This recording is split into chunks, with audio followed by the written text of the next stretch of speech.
Olá, bem-vindos a esta edição extra. Hoje é domingo, 15 de junho de 2025 e, olha, a gente precisava vir aqui porque os últimos acontecimentos são muito sérios. Com certeza. Situação extremamente delicada.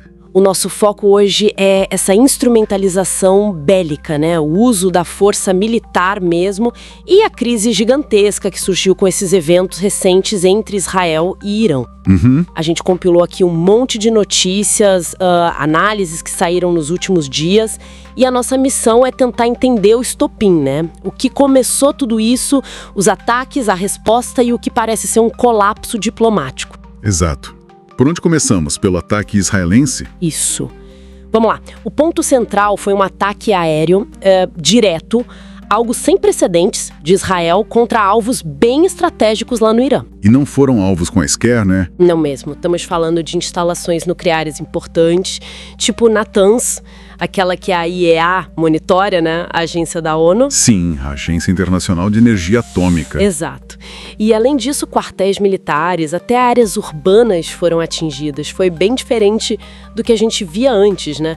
Que eram mais assassinatos pontuais, ciberataques. Ações mais cirúrgicas, digamos. Isso. Dessa vez foi uma ofensiva ampla, coordenada, e o impacto lá no Irã foi pesado. Dezenas de mortos logo de cara. Infelizmente.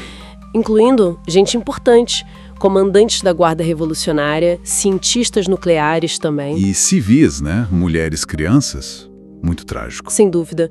Isso representa, assim, uma escalada perigosíssima. A relação entre eles já é péssima desde 1979. Mas agora o confronto é direto. Exatamente. Direto, sem usar intermediários como costumava acontecer. As duas maiores potências militares ali da região frente a frente. Aquela contenção mútua, que já era frágil, parece que foi para o espaço. E qual foi a justificativa de Israel para essa ação tão drástica? Olha, a justificativa oficial, vinda do Netanyahu, foi a de sempre. Impedir que o Irã consiga ter armas nucleares. Eles usaram dados da própria IAEA, dizendo que o Irã já teria urânio enriquecido o suficiente para fazer umas 15 ogivas. Para Israel, isso é uma ameaça existencial, né? Claro. Então, eles classificaram o ataque como preventivo, para tentar desmantelar as instalações e o comando do programa nuclear iraniano. Mas essa ideia de ataque preventivo sempre gera muita discussão, não é? É bem controversa. Extremamente controversa.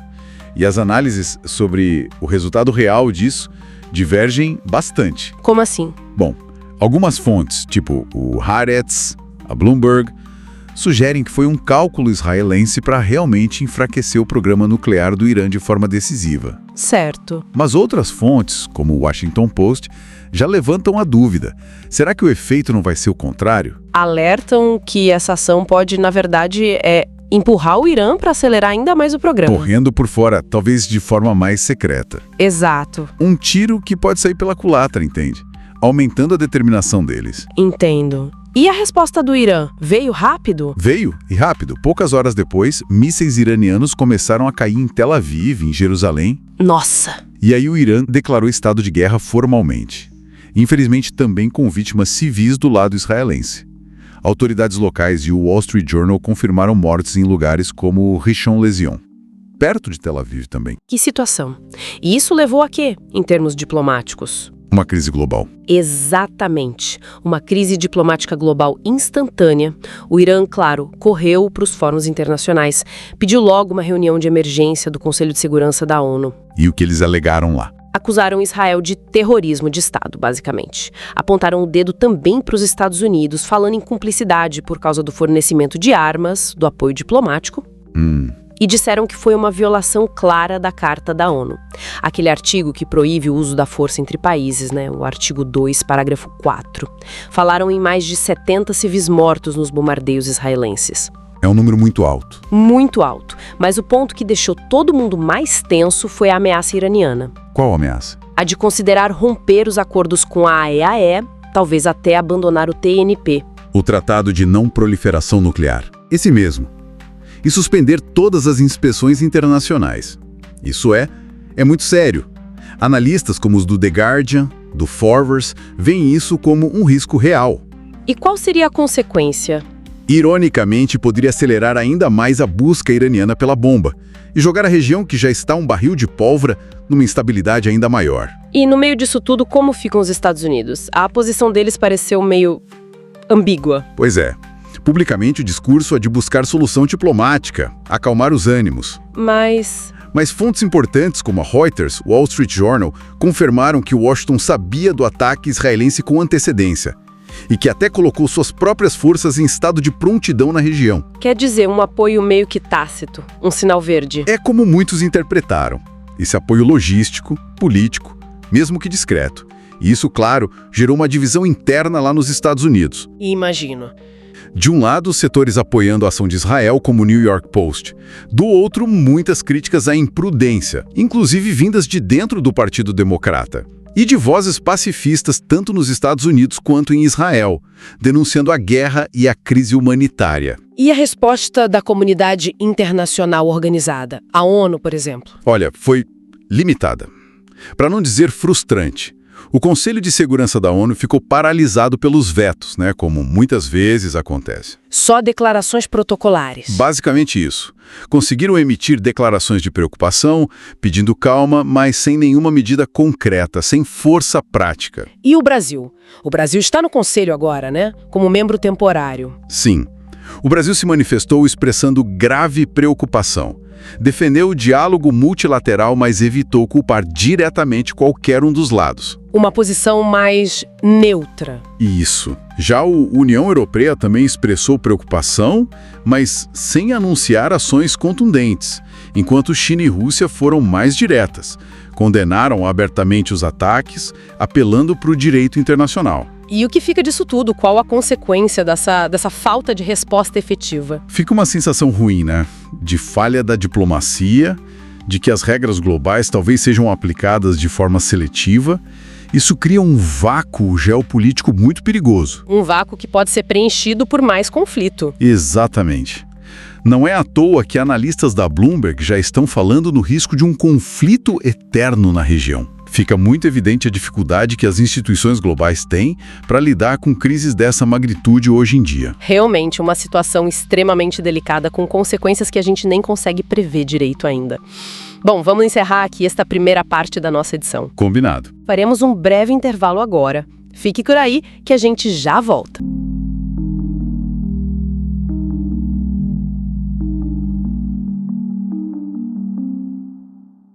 Ok, estamos de volta com a nossa edição. Antes da pausa, a gente deu uma olhada geral, nesse confronto recente entre Israel e Irã.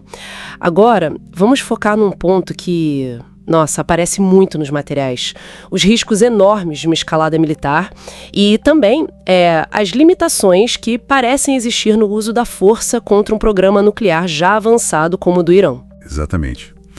O que as fontes mostram é que, sim, os ataques israelenses, chamados de Operation Rising Lion, foram taticamente precisos. Atingiram lugares importantes como Natanz, Fordon, eliminaram gente-chave. Mas isso tudo acabou gerando uma série de consequências bem perigosas e bateu em alguns limites estratégicos importantes, sabe? Um risco que salta aos olhos logo de cara e que fontes como o Globo e a Reuters mencionam é a escalada em si. A gente viu a resposta do Irã com drones, mísseis, embora os analistas digam que foi algo mais contido, talvez simbólico, mas mesmo assim as negociações que iam rolar em Omã pararam, A Time Magazine reportou isso. Existe um medo real desse ciclo de violência não parar mais. Com certeza, e tem um ponto fundamental sobre a limitação da força militar aqui, que as fontes batem muito na tecla. Analistas do International Crisis Group, do Royal United Services Institute, eles são bem diretos. Não se pode bombardear conhecimento científico. O Irã levou décadas para formar cientistas para espalhar esse saber. Destruir um prédio, eliminar uma pessoa, claro, causa atraso. A AP News fala em meses, talvez um ano. Mas não apaga a capacidade técnica que já existe, entende? Isso é bem diferente, então, das ações que Israel fez no passado, tipo contra o Iraque ou a Síria, Que eram programas mais no começo. Os materiais falam que o Irã é um país gigante, as instalações são espalhadas e algumas, como Fordow, ficam debaixo de montanhas.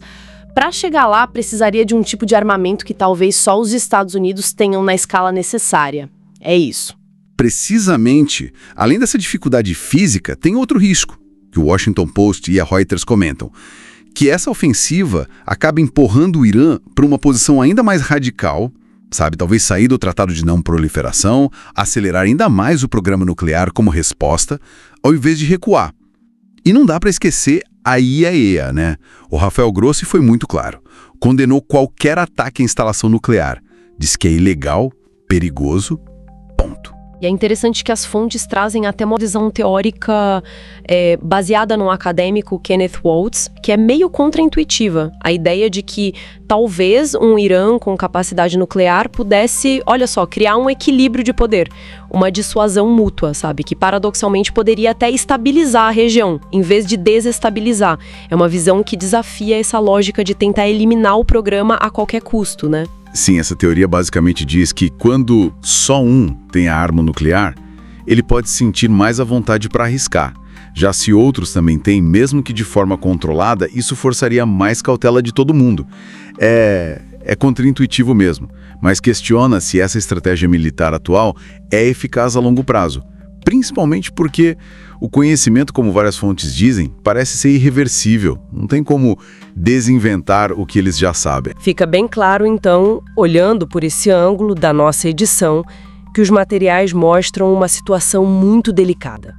A força militar mostra que funciona taticamente, mas esbarra nesses limites estratégicos e corre o risco de gerar uma escalada que ninguém sabe onde vai parar. Exato. E isso deixa a gente com uma pergunta importante, pensando no que a gente leu. Se a força não elimina o conhecimento e a diplomacia está travada agora, que tipo de abordagem diferente, talvez mais criativa, poderia surgir? Uma abordagem para lidar com essa realidade da capacidade nuclear iraniana, que já está lá, consolidada, buscando segurança para a região, mas sem depender só de ataque ou de contenção o tempo todo. Serão questões bem complexas mesmo, que dão o que pensar. Vamos fazer uma pequena pausa para a gente absorver tudo isso. Voltamos em instantes para continuar esta edição.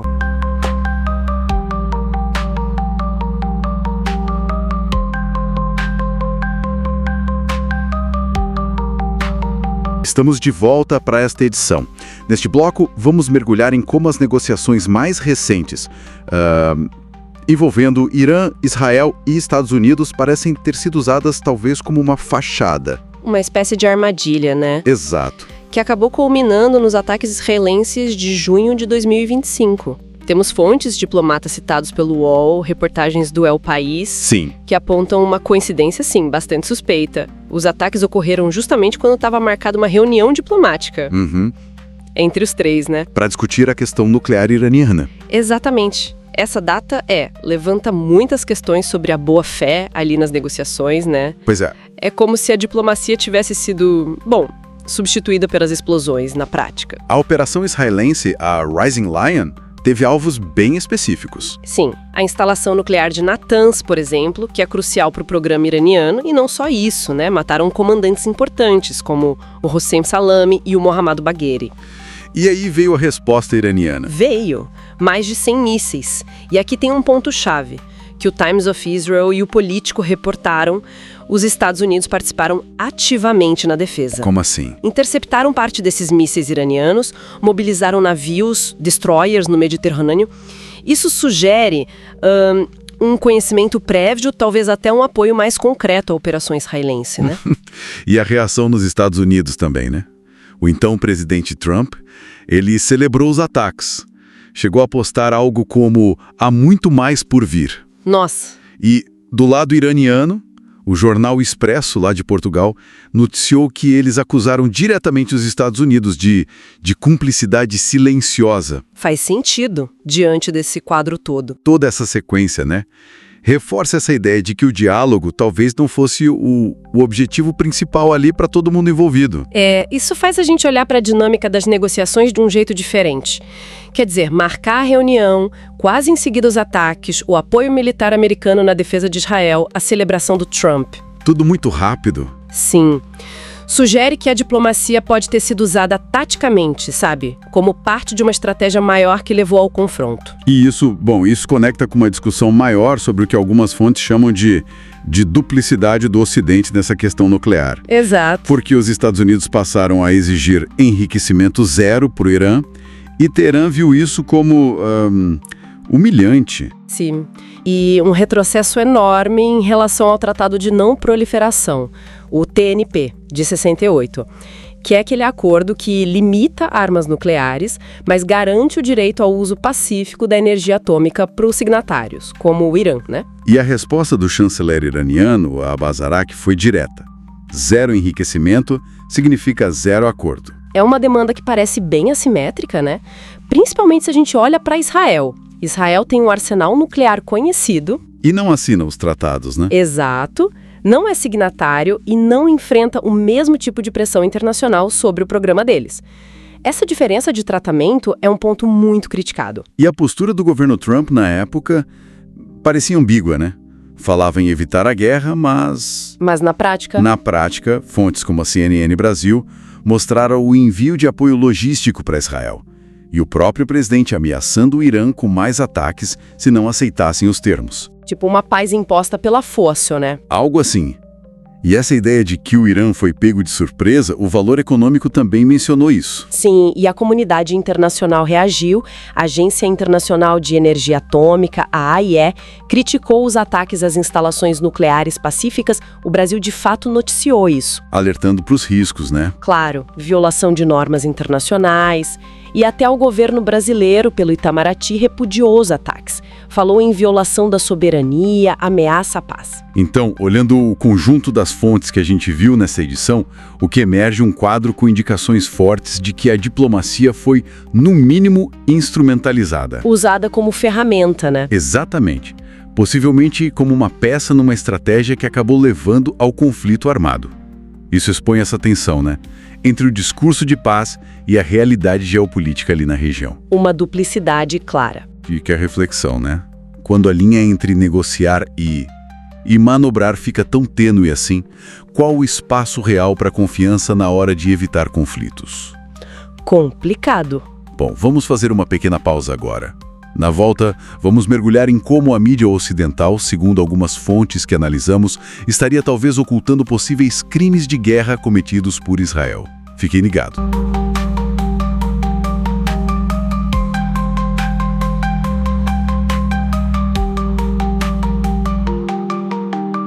Estamos de volta para esta edição especial sobre o recente conflito entre Israel e Irã. Vamos agora explorar um aspecto, crucial que as fontes destacam. Como a informação, a falta dela, molda a nossa compreensão dos eventos. A gente percebe nos materiais uma crítica bem forte à forma como a mídia ocidental cobriu o ataque israelense, Muitas vezes parece que adotaram aquela justificativa de ataque preventivo sem um escrutínio mais fundo. Isso levanta questões importantes sobre parcialidade, não acha? Exatamente. O que as fontes chamam a atenção é porque eles definem como uma guerra semiótica, sabe? Aquela batalha pelo significado das palavras, das imagens. Guerra semiótica. Interessante. A jornalista Negar Mortazavi, que é citada no material, ela aponta, por exemplo, que usar termos como preventivo antecipado. Bom, isso não é neutro, É uma tática, segundo ela, para tentar legitimar ações que, pensando no direito internacional, poderiam ser vistas como agressão. Principalmente porque, como as fontes indicam, Israel não apresentou provas, concretas de uma ameaça que fosse iminente e comprovável para justificar aquilo. E as fontes também falam de um desequilíbrio narrativo bem notável, Principalmente na questão nuclear. O Irã é quase sempre pintado como uma ameaça iminente, mas os materiais lembram que o país assinou o Tratado de Não Proliferação, o TNP, e colabora com a IAEA. Como que isso se contrasta com a abordagem dada a Israel, segundo as fontes? Pois o contraste é grande. As fontes mostram que Israel, por outro lado, teria um arsenal nuclear não declarado e nunca aderiu ao TNP. Mesmo assim, frequentemente escapa desse mesmo nível de escrutínio na cobertura que a gente vê mais por aí. Nossa! As fontes chegam a citar relatórios de inteligência dos Estados Unidos que indicariam que o Irã não estaria de fato desenvolvendo ativamente uma arma nuclear naquele momento. E essa narrativa da ameaça iminente iraniana, pelo que as fontes indicam, isso não é de agora, Não, não é. Jornais como The Guardian, The New Yorker, que são mencionados nos textos, eles observam que esse argumento ele é meio reciclado, sabe? Vem desde os anos 2000. Lembra um pouco, inclusive, as justificativas usadas lá atrás antes da invasão do Iraque. Verdade. E tem um ponto mais grave ainda, levantado por especialistas da ONU citados nas fontes. Eles afirmam que o ataque israelense viola a Carta das Nações Unidas e poderia sim ser classificado como crime de guerra. Crime de guerra. Especialmente considerando as mortes confirmadas de civis e cientistas que as fontes relatam.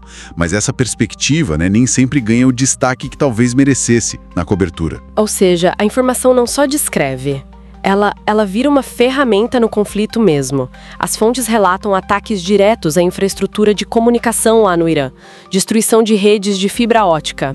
Uma tática que eles comparam com o que foi visto em Gaza. Tem até denúncias sobre o possível uso de sistemas como Starlink para espionagem ou para coordenar ataques de opositores. Como isso se liga ao custo humano? Então, isso tudo se soma ao que as fontes descrevem como um certo silêncio, sobre o impacto humano no Irã. Aí surge aquele temor iraniano de se tornar a nova Gaza. É uma analogia forte, claro. Muito forte. As fontes usam para remeter aos mais de 50 mil mortos no enclave palestino, citando dados da ONU e de ONGs.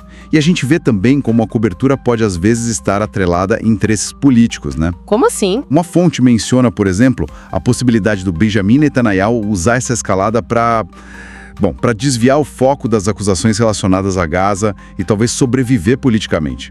Já nos Estados Unidos, alguns setores da mídia mais conservadora usariam o conflito para reforçar narrativas de ameaça, justificar políticas mais duras, enquanto o Conselho de Segurança da ONU fica meio paralisado pelos vetos, Entendi. Mas existe alguma reação a essa dinâmica toda? As fontes mostram algo nesse sentido? Mostram sim. As fontes citam mobilizações em redes sociais, sabe? Hashtags como #IsraelWarCrimes, #MediaBias. Elas ganham tração. É uma forma de pressionar por uma cobertura que seja mais equilibrada, mais crítica. Isso lembra um pouco as ideias de autores que as referências mencionam, como Chomsky, Said, Butler. Só que a importância da gente questionar as versões oficiais, E questionar os mecanismos que podem acabar desumanizando certos povos. O silêncio e o viés, como as fontes argumentam, não são neutros. São escolhas editoriais, no fim das contas. Fica muito claro, a partir do material que a gente analisou aqui, que neste conflito as palavras, as imagens, elas têm um peso enorme. Talvez tão importante quanto as próprias ações militares. A forma como a história é contada define a percepção global e, claro, as respostas políticas. Bom, pessoal, precisamos fazer uma pequena pausa agora, mas voltamos já para continuar esta edição. Não saiam daí.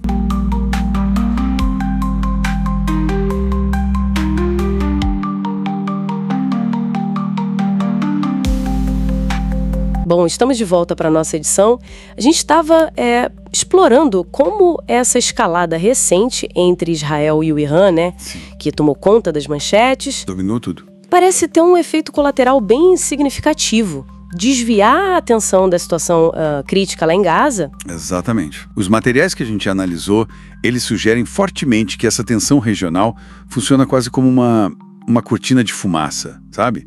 Enquanto o mundo olha para os ataques, para as respostas militares entre os dois países, a crise humanitária em Gaza, que, várias organizações e analistas já descrevem como genocídio e limpeza étnica desde outubro de 2023... Sim, é uma descrição recorrente. Ela continua se aprofundando, mas com bem menos escrutínio internacional. É interessante como essa dinâmica muda, O The Guardian, por exemplo, ele aponta que a pressão diplomática sobre Israel para, aliviar o bloqueio da ajuda humanitária em Gaza. Já é crucial. Diminuiu bastante desde que o foco se voltou para o Irã. E essa ajuda, ela é desesperadamente necessária. O bloqueio sistemático, ele não é visto por alguns analistas só como negligência, mas como uma tática deliberada mesmo. Deliberada. Tem relatos diários de mortes, não só por bombardeio, mas por fome. Gente se tornando alvo em fila para pegar comida. É o que o Monitor do Oriente chamou de armadilhas de ajuda. Terrível. Nossa, e ainda tem a questão interna de Israel, certo?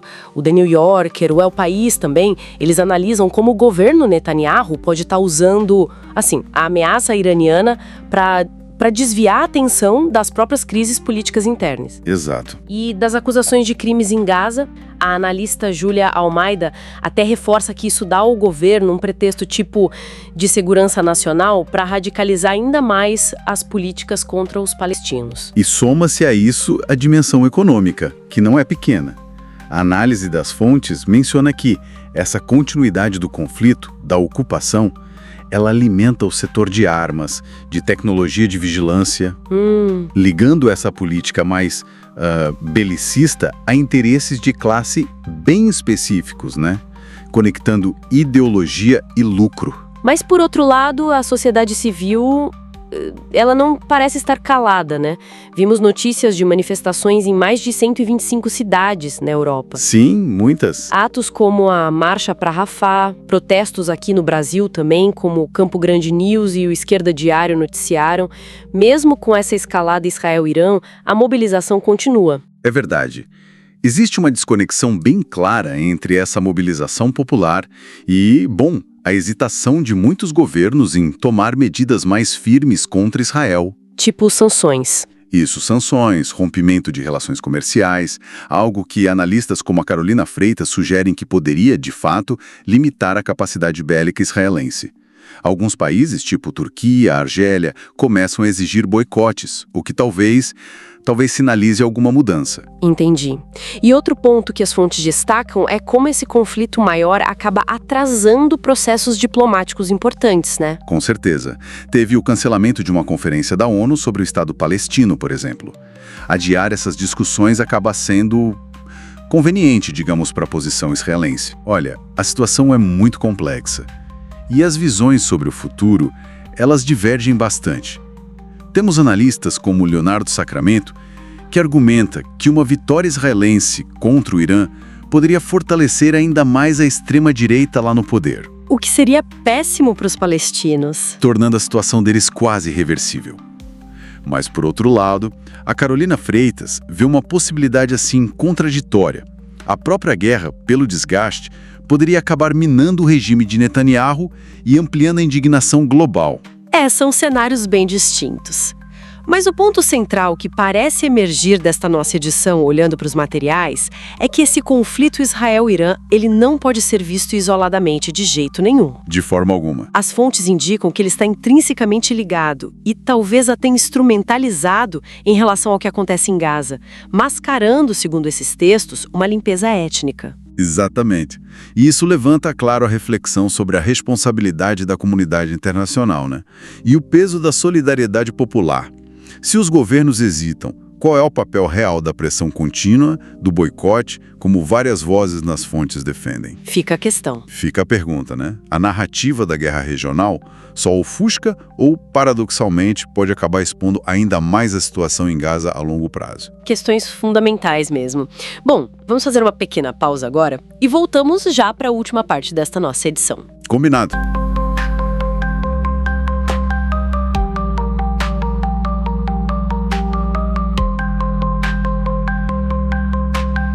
Estamos de volta, pessoal, para a última parte desta edição especial do podcast.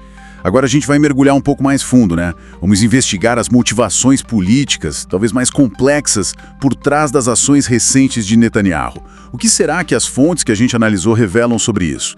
Porque, olha, além da questão óbvia da segurança, o material que a gente juntou aqui sugere, assim, um forte componente ligado à própria sobrevivência política dele, do primeiro-ministro, e também o desejo de moldar um legado, né? E quem sabe, desviar um pouco a atenção das crises internas lá em Israel. Exato. E um ponto que as fontes levantam, que é bem interessante, é justamente o timing de certas ações, de certas ofensivas. Especialistas como, por exemplo, Daniel Gerlach e a Robin Wright, eles destacam que uma delas aconteceu muito perto, sabe? Muito perto de uma nova rodada de negociações nucleares.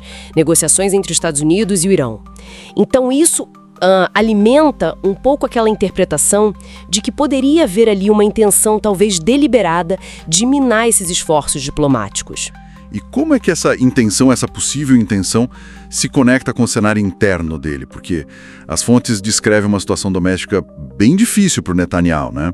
A gente leu sobre protestos contra reformas judiciais, investigações de corrupção rolando e até tipo umas rachaduras na própria coalizão de governo dele. Como é que essa pressão toda influencia essas ações externas, segundo o que a gente viu? Olha, essa conexão parece bem documentada, assim. O jornal El País, por exemplo, ele sugere que Netanyahu pode estar, assim, apostando um pouco no ardor guerreiro para se manter no poder, utilizar escaladas militares para, quem sabe, unificar a opinião pública ou simplesmente desviar o foco dos problemas internos. É uma tática que, segundo vários analistas que lemos, já foi usada por ele antes, né, em outros momentos de fragilidade política. Quase um padrão, sabe? Entendi.